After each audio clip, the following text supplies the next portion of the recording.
Bonjour et bienvenue dans cette vidéo qui est la dernière de ce chapitre pour résumer les contre-mesures générales qu'il faut prendre pour éviter les vulnérabilités, les attaques des pirates d'une certaine façon. Et on ne pourra généralement jamais avoir une sécurité à 100%, ce n'est qu'une sécurité approximative, mais ça ajoute une certaine couche de difficulté aux hackers. Pour ce, nous allons suivre le plan suivant. Nous allons commencer par une petite introduction. On va parler de l'importance encore une fois de la veille, des tests d'intrusion ainsi que de la séparation des droits. On passera par la découverte de l'importance de la cryptographie, l'instauration des firewalls, des VPN, ainsi que la découverte des notions d'IDS et de NIDS. Et enfin, on présentera un outil qui est très intéressant pour l'implémentation au sein de votre architecture, qui est Snort. Donc pendant chaque chapitre, nous avons pu découvrir quelques contre-mesures concernant les failles qu'on a pu découvrir ensemble. Dans ce chapitre, nous parlerons de contre-mesures générales. Encore une fois, je rappelle que la sécurité à 100% n'est qu'un mythe. Concernant la veille, comme nous avons pu le voir dans les premiers chapitres, la veille est un point très important dans le domaine de la sécurité informatique.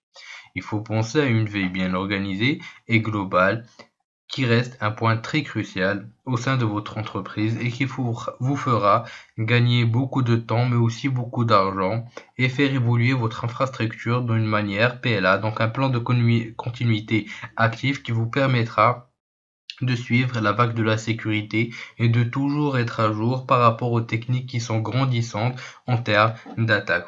Encore un partage de quelques liens qui sont importants concernant la veille.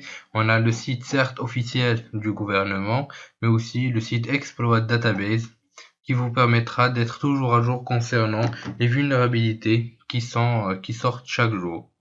On a aussi quelques sites de référence concernant la sécurité, tels que le site de Clusive, le site officiel encore une fois du gouvernement, donc ssi.gouv.fr ou encore informationsecurity.fr. Donc cela constitue une panoplie de sites que vous pouvez visualiser de temps à autre pour avoir une veille, pour avoir toujours être à jour en termes de sécurité, surtout en ce qui concerne le site de Clusive qui partage généralement des documents qui sont très intéressants, surtout quand on parle de méthodologie d'intrusion.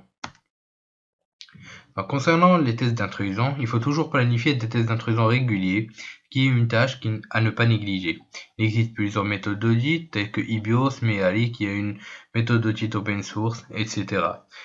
Donc des tests de qualité sont aussi importants que ces tests de sécurité. Par exemple, on a les meilleures pratiques ITIL, donc cela va en adéquation avec les besoins de la sécurité. Si on prend les bonnes pratiques ITIL avec tout ce qui concerne les tests d'intrusion au niveau de votre système d'information, mais aussi pas que, donc on peut aussi parler de tout ce qui concerne la sécurité au sein de l'infrastructure, telle que la supervision, etc. Donc ces systèmes qualitatifs favorisent la sécurité au sein de votre système d'information. Donc suite à cette formation, vous serez capable de faire vous-même vos tests d'intrusion et de tester en gros la vulnérabilité au niveau de votre infrastructure et réseau. Donc au sein d'une grande structure, il faut toujours mettre une personne, voire une équipe chargée de l'analyse du risque. Donc c'est une idée qui ne vous fera pas perdre de temps et d'argent, et au contraire, cela vous permettra de gagner une couche supplémentaire de sécurité. Donc encore une fois, je repartage le site de Clusive, donc que vous trouverez les méthodologies d'audit, des tests, donc des rapports d'exemple au niveau pour des tests d'intrusion, des grilles de calcul de risque, etc.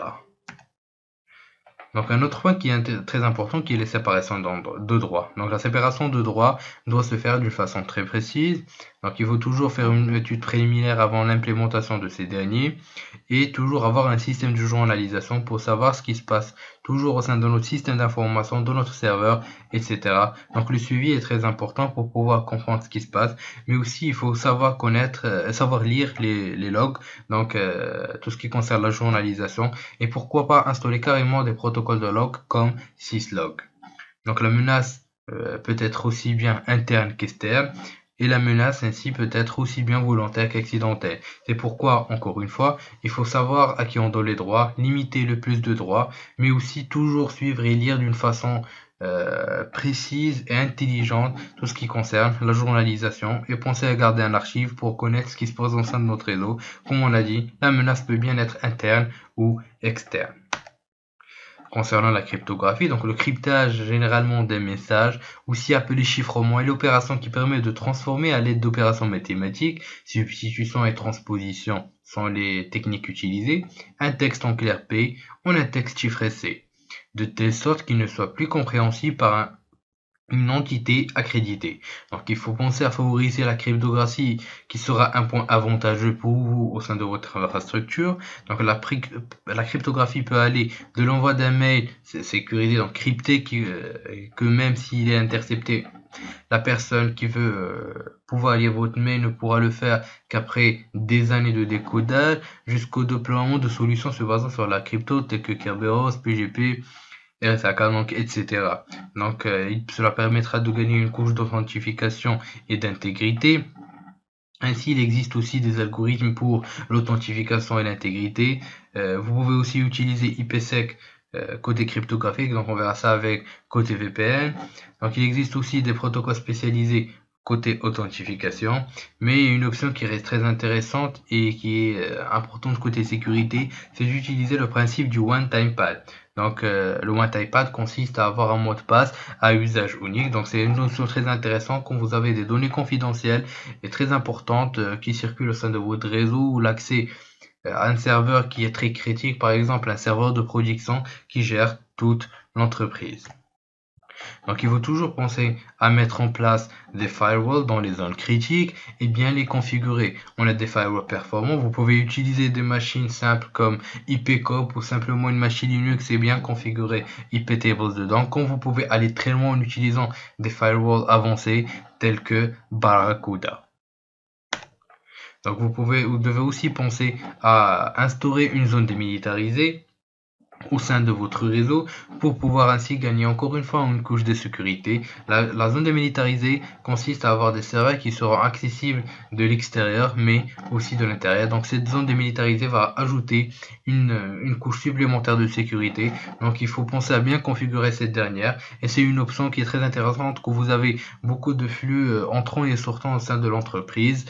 Donc surtout côté serveur communiquant avec l'extérieur. Concernant les types de firewall, en guise de rappel, on a trois types de firewall. Les firewalls orientés filtrage de paquets, le firewall orienté filtrage de contenu et le filtrage hybride. Donc le filtrage de paquets consiste à étudier d'une façon superficielle le paquet. Le filtrage de contenu inspecte à l'intérieur du paquet. Et le filtrage hybride, donc c'est les solutions les plus chères. Donc cela va de soi, c'est un filtrage entre paquets et contenu. Donc cela dépendra de vos besoins et de la politique de sécurité que votre entreprise adopte. Côté VPN, VPN consiste à établir un tunnel sécurisé entre deux entités. Généralement, on n'a pas besoin de grand chose pour faire cette dernière. Donc il suffit d'avoir deux machines connectées à Internet et de configurer cette dernière. Donc ce n'est pas quelque chose de très difficile et cela vous permet de gagner énormément en sécurité, surtout en ce qui concerne le sniffing, l'interception de données, la modification, etc. Et vous pouvez même instaurer des VPN entre vos deux sites, donc vos deux entreprises. C'est ce qu'on appelle les VPN site-to-site.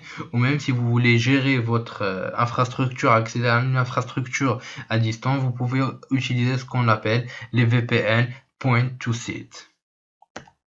Concernant les IDS et les NIDS, un système de détection d'intrusion ou IDS est un mécanisme destiné à repérer des activités anormales ou suspectes sur la cible analysée, donc un réseau ou un hôte. Il permet ainsi d'avoir une reconnaissance sur les tentatives réussites comme échouées des intrusions. Donc il existe trois grandes familles distinctes d'IDS, le NIDS pour Network Based Intrusion Detection System, les HIDS pour Hosted Based Intrusion Detection System et les IDS hybrides qui utilisent les NIDS et les HIDS pour avoir des alertes plus pertinentes. Donc concernant les NIDS, c'est eux qui surveillent l'état de la sécurité au niveau du réseau. Concernant les HIDS, c'est eux qui surveillent l'état de la sécurité au niveau des hôtes. Concernant les IDS hybrides, ils utilisent les NIDS et les HIDS pour avoir des alertes de plus en plus pertinentes.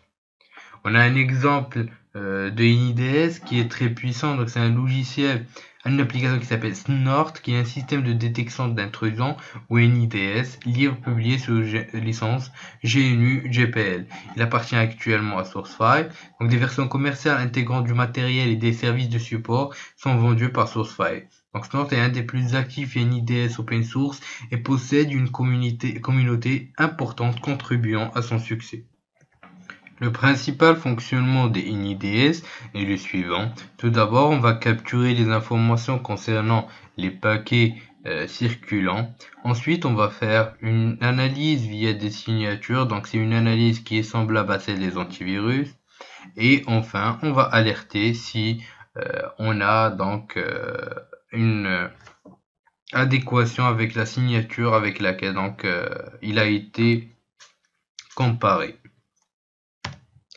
Donc pendant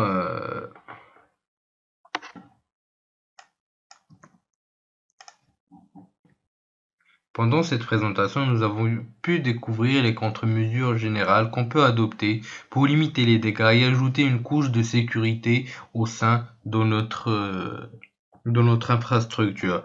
Donc à part la formation avancée concernant la sécurité informatique, on aura une autre formation plus tard concernant l'instauration, la mise en place d'une infrastructure sécurisée où on exposera toutes les contre-mesures plus détaillées. On fera un autre lab concernant la mise en place donc d'une architecture sécurisée. Je vous dis merci de votre suivi et à bientôt.